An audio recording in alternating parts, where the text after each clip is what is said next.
আসসালামু আলাইকুম ওয়া রাহমাতুল্লাহি ওয়া বারাকাতু। প্রিয় হাজিরিন, আমি আপনাদেরকে কয়েকটি ভিডিও ক্লিপ দিয়েছিলাম ওযুর বিষয়ে, ওযুর ফরজ, গোসলের ফরজের বিষয়ে। এখন আমাদের দেওয়া হলো আপনার দেওয়া মতলব মানে এখন আমরা নামাজের দিকে আগ বেড়ে যাব।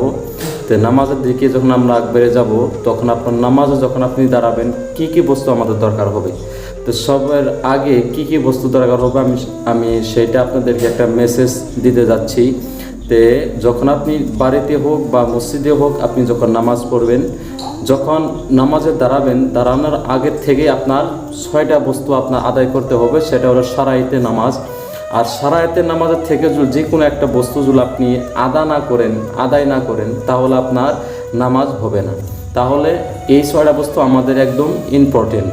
তারপর আরও বহুত আছে, এটা আমি পরে বলবো ইনশাআল্লাহ, পরে ভিডিও ক্লিপে আমি বলে দিব। তো 6টা কি আপনার যাই হোক, 1 নম্বর হলো যে তহারত, সতর আওরাত, ইস্তিকবার কিবলা। 4 নম্বর হলো ওয়াক্ত, নিয়াত, তাকবীরে তাহরিমা। এই 6টা বস্তু। তো 6টা বস্তু আপনার যদি আদায় করতে হবে 6টা ধরেই। আপনি যদি বলেন হুজুর 6টা থেকে 5টা আদায় করি, হবে না, নামাজ হবে না।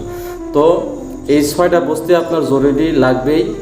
আর সতর আওরাত বা তহারত বা ইস্তিকবাল কিবলা কাকে বলা হয়, ইনশাআল্লাহ এর পরবর্তী যেটা নাকি আমি ভিডিও ক্লিপ বানাবো ইনশাআল্লাহ আপনাকে দেওয়ার জন্য, তখন সেই ভিডিও ক্লিপের ভিতরে আমি তুলে ধরবো একটা একটা করে সেটার মাসাইল কি আছে, মাসালা শরীয়তে হুকুম কি, এগুলো আমি সুন্দর হিসেবে আপনাদের কাছে তুলে ধরবো। এখানে আমি বলে শেষ করলাম। আর এই 6টা বস্তু আপনি প্রথমে মুখস্থ করে নেন, তারপর ইনশাআল্লাহ আপনাদেরকে পরবর্তী যেটা বস্তু মাসাইল আছে আমি তুলে ধরবো। আর সবাই কমেন্টের ভিতরে জানাবেন। আসসালামু আলাইকুম ওয়া রাহমাতুল্লাহি ওয়া বারাকাতুহু।